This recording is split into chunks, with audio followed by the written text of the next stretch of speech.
Ole Miss is an Egg Bowl win away against Mississippi State from history. And all of this is with a Lane Kiffin circus going on. We're going to bring in John Fourcade and talk all about it.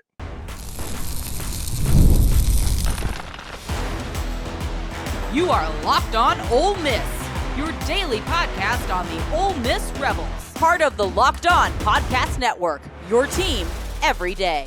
Welcome to the Locked On Ole Miss podcast. I'm your host, Stephen Willis, a 10-year veteran member of the national media and former Ole Miss staff member. We're here to talk with Ole Miss legend John Fourcade about the Egg Bowl. He had a pretty good moment in the Egg Bowl himself.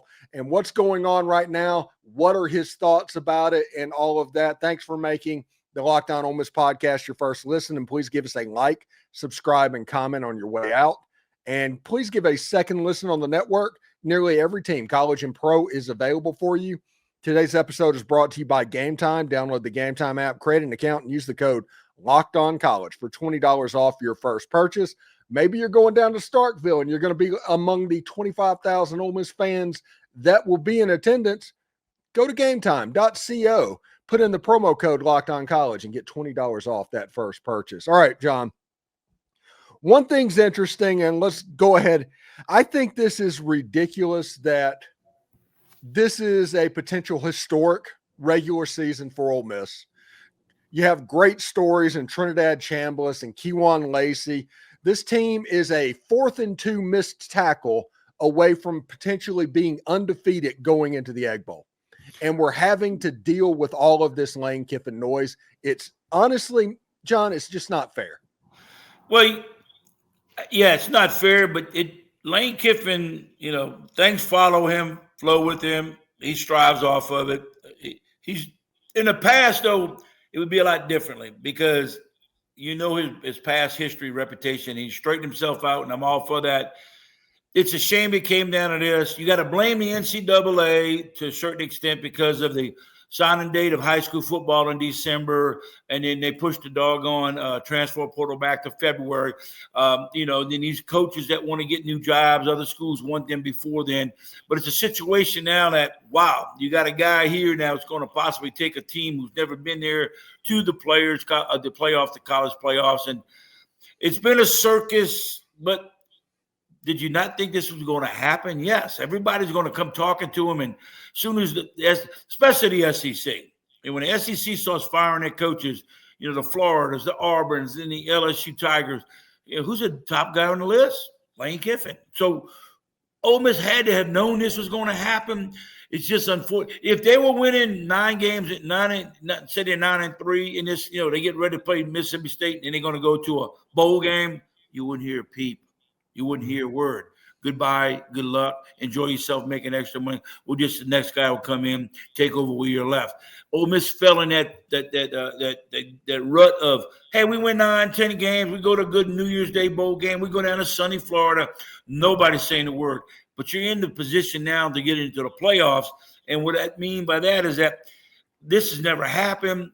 This is a kind of a different situation because I don't think any other college team has gone through this where a coach is possibly going to get his team into the national championship playoff in college football. And the coach might be gone before the first game is being played. And it's going to be a home game. If they win this game, they're going to host a home game. Stranger things have happened in college football, but this is one of the strangest. Yes, and I got to wait for it to even get stranger, and we'll talk about that in just a second. But Lane Kiffin looked sheepish in his Monday press conference today. He looked like a man that was defeated, like a man that didn't want to be there. He was trailing off his words and going down to mumbling. It doesn't take a body language expert to realize what's happening.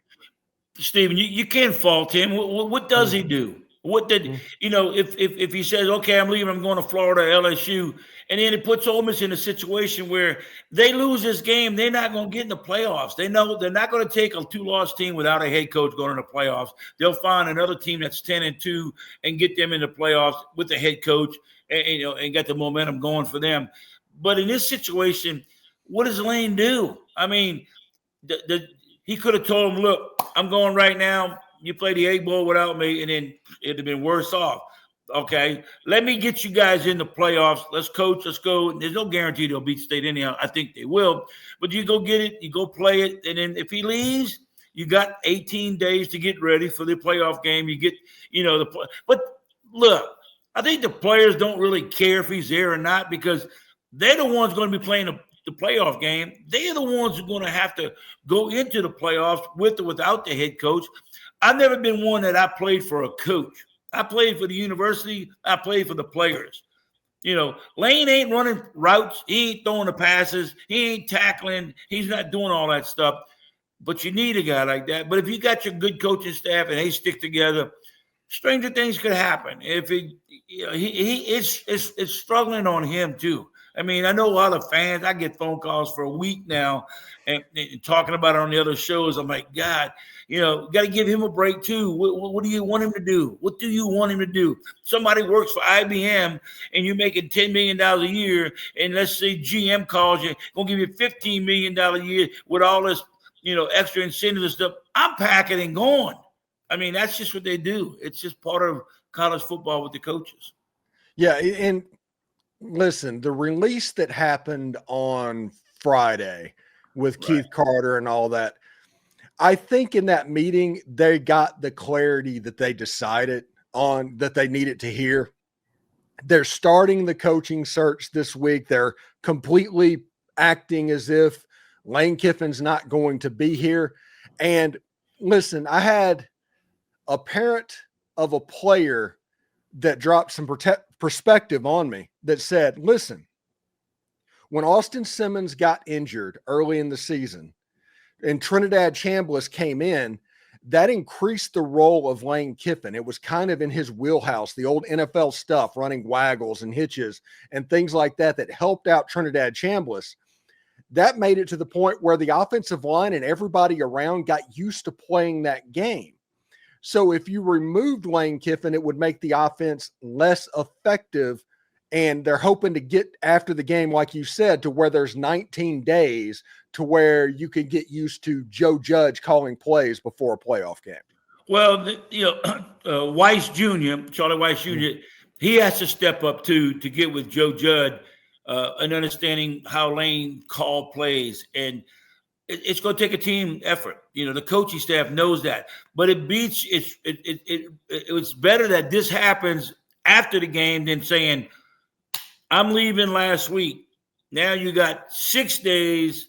If you'd announced it on Friday, you got basically 6 days because you play on the seventh day. You got 6 days to put your offense in with Judd and Charlie Weis Jr. Now you got this whole week understanding. I think people are understanding the play calling from Lane Kiffin, and I believe these guys know this. So now, like I said, when this game's over, you're going to see that happening. If Lane goes, you will see those coaches getting there and watch film and understand it and go. And I think they're going to be fine. I really do feel like they're going to be fine. What they call, but I don't think it's going to happen. They're not going to do stupid things. Going for it on your own 20-yard line or like the Texas Bowl the last time. Like some fans went through that. Right. Yeah. Some ridiculous things he's done in the past, which he tapered off a lot this year. I mean, Lane Kiffin has not done some crazy things like he did last year. I think you'll see a little bit style of coaching from these coaches going to, because they know, look, it's a playoff now. I think all the players are going to understand. They got 18 days probably to get ready for that, to understand like he's not here anymore. Okay, let's go. Big question is, say Ole Miss wins a national championship, you give Lane a ring? Probably not. If you're not a part of the team in the playoffs, you don't get one. You don't. You don't get it. Yeah. You get the you get the knowledge in the media guide where they list the season of what's going on. Whenever they list head coach at the bottom, I think you've got to put a dash, and it's going to say Lane Kiffin and Joe Judge. Yep. National championship winner Ole Miss with the head coach Joe Judge, and he gets which would be hilarious to have a Mississippi State grad winning a national championship at Ole Miss. That would be some of the funniest stuff that I can think of. Yeah, there's so much stuff you're gonna be able to speak about, and people are gonna write about in this week, and especially after Friday, when Saturday comes around, oh my God, the only people tuning in is going to be the ones that want to know about it. It's going to be unbelievably impossible to get on the internet, make a phone call, because it's all going to be, everybody's going to be on the phones wanting to know as soon as that announcement comes. Boom, boom, boom. But you're right about something. Carter didn't wait till Friday. Carter knew something. I better get started last week. And before Friday's meeting, I guarantee he made some phone calls. Hey, especially Summerall, a few other guys, because that's the only problem you got is you got to start calling these coaches now because you can't wait. I mean, the high school signing early is kind of going to be obsolete as it goes down because all these coaches are leaving. They're going to say, you know what, we should have stuck with the February signing date. But that's kind of what they want to do for the transfer portal guys. And they still have the second high school signing, but a lot of schools don't take a lot of high school kids that much anymore. They take the cream of the crops, the rest of them, they let them go by the wayside. And I think that's unjust to them kids. All right. When we come back, we're going to talk to John Fourcade about what I think could be the most insane outcome of this weekend. You're not going to want to miss that. This is the Locked On Ole Miss podcast. The holiday season is right around the corner, and that means it's time to get your home ready. Whether you're needing more seating for guests or cozy new linens or fun serveware for holiday hosting, Wayfair's Black Friday sale is here to help you make your space shine.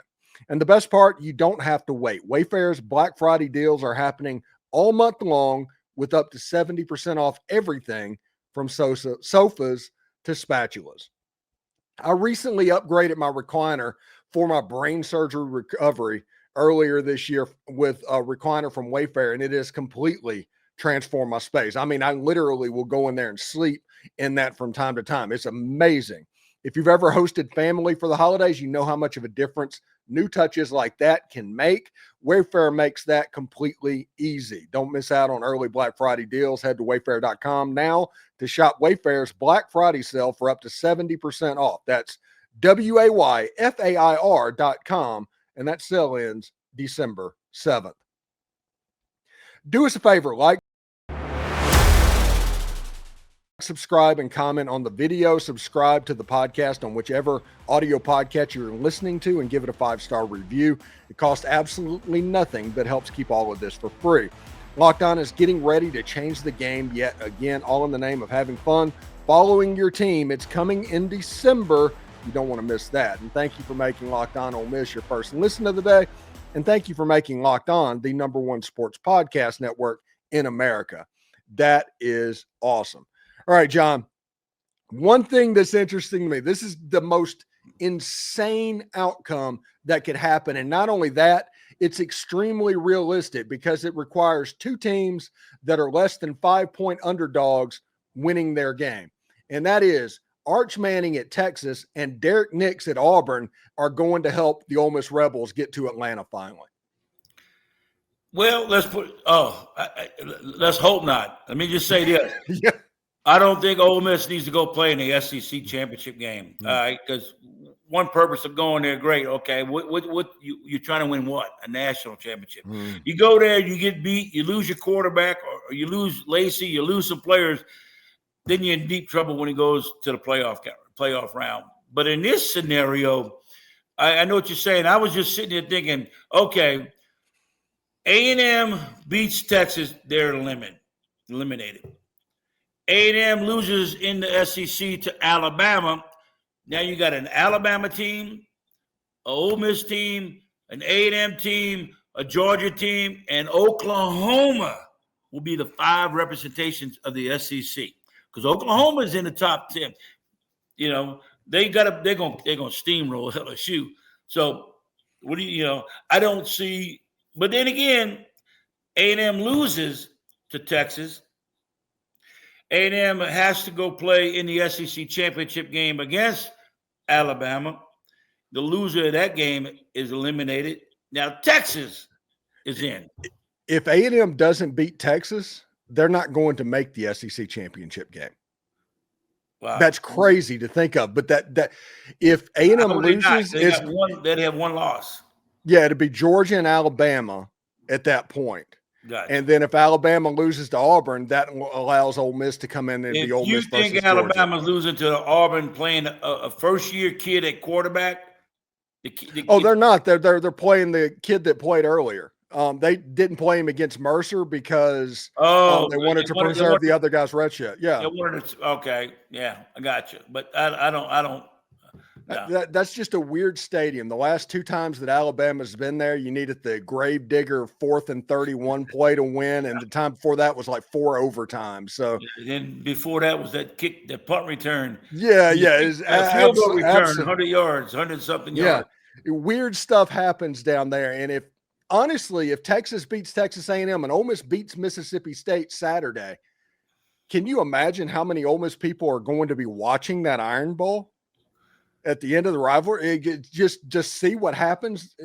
It's absolutely nuts. Yeah, well, let's worry about just getting in the playoffs. I'm not worried about the SEC because that rematch will be with Georgia, and anything can happen. But not having Lane Kiffin coaching a week after he says goodbye to you, I like the chance of them getting 18 days to prepare than having 1 week to prepare for an SEC championship game. Be their first time getting there. That's great. But all I'm thinking about is injuries after that, And let's just – but you do have Simmons. I understand that. But it's a big difference not playing all year long and all of a sudden you got to play him. One thing that I'm looking at, if it does happen and you have that 18 days and all that, what will the offensive change look like? Because there will be a little bit of one. I think you'll see both quarterbacks, honestly, at that point. I think Judd is going to get with Weis, and they might spot play Simmons, but, man, don't change nothing up. I don't think you see – Judge has been around a long time. He's coached professionally, coached college. Lane Kiffin got them there doing what they got there doing. I don't think he's going to mess it up by saying, we're going to try something. No, if you want to play Simmons maybe on a goal line here and there, do a few things. But, man, I would keep Chambliss and Trinidad. You my man. You go do what you got to do. Hey, Simmons, you want to get a ring? Hang tight. You're the backup guy until you need to be played. But, no, I just think they're going to follow Lane's. They'll get in Lane's ear before he leaves, and he'll tell them a few things. But I think Weis, I'm not sold on Weis as being the play caller. I think Judd would be a better play caller with Weis in his ear. I think you might not have all the hoopla, crazy stuff going on. I think Judd's been around. He knows what it takes, and, don't get stupid and crazy. And, just get there, win the Mississippi State game, and we'll worry about the other stuff later. Yeah, and it's one of those things when you actually look at the game, which is something that we're slowly going to turn to this week, start looking at the game. Ole Miss has a clear advantage on the offensive line. They have a clear advantage on the defensive line. And in the SEC, that's probably 90% of the time the team that can do that wins the game. Well, Mississippi State, from what I'm hearing, is not playing the starting quarterback, the kid that's played pretty much all year long. They got some issues with him. The other kid has played a little bit, and he's not very good. I'd go back to the kid that started, I think his name is Sharpen and something of that nature. Mm-hmm. Don't know quite his name, but I would say play him if you want a chance to beat the Ole Miss Rebels. Now, with all that being said, that guy who coaches Mississippi State, man, he has blown some games for them this year. He is Libby. He's over his head. And, I just don't see him beating. Like you said, Ole Miss got the better team. Should go in there and take care of business. Should win by at least 14 to 17 points. That's what I'm thinking. They know what's at stake. And I think those players want to show that we can win with Lane, we can win without Lane. And I like their attitude. I think they'll go in there and say, hey, it's about us. You want to leave, leave. It's about these 88 guys or 100, whatever they got on the roster. I think Ole Miss will be just fine going into this game. And Keon Lacy could have another star turn type game as well. Anyway, when we come back with the legend John Fourcade, we'll talk about some of the rivalry games that are on tap this weekend. This is the Locked On Ole Miss podcast. Stick around. College football is back, and I could not be much more excited. The tailgates, the rivalries, the energy in the stands, there's just nothing like it, but let's be real. Actually, getting tickets can feel like more of a battle than the game itself. Endless queues, hidden fees, prices jumping at checkout. That's why I use Game Time, the app that gives the advantage back to fans. It's the easiest way to score last-minute tickets at the best prices with no surprise fees. What you see is what you pay. I pulled up Game Time, and in just a couple of taps, I saw some amazing deals. I'm talking about your favorite college football games for as low as $25. Honestly, it's faster and cheaper and less stressful than any other way that I've bought tickets. So take the guesswork out of buying college football tickets with Game Time. Download the Game Time app, create an account, and use the code LOCKEDONCollege to get your tickets down in Starkville, Mississippi for the Egg Bowl for $20 off your first purchase. Terms apply. Again, that's promo code LOCKEDONCOLLEGE for $20 off. Swipe, tap, ticket, go. Download Game Time today. All right, John, it's interesting. It's rivalry week, and it's somebody that's taken part in this rivalry week. You know how unpredictable it could be. But I tell you what, this Friday lineup of games on ABC, it's money, man. I mean, Ole Miss 7.5-point favorite, Georgia, Texas, and Texas A&M. I really am looking forward to that Friday slate. Well, I'm impressed looking at the slate you put on the board. A&M at Texas, they're 3.5-point favorite. I was shocked. I thought it might be a little more, but they're at Texas. Clemson and South Carolina, well, who cares about that because it's not two SEC schools. But the Vanderbilt, Tennessee, wow, what a game that's going to be. Two teams that, you never thought about it being Tennessee minus 3.5. You'd think of Tennessee minus, 23.5 in the past. But that's going to be a drag-out, knockout game.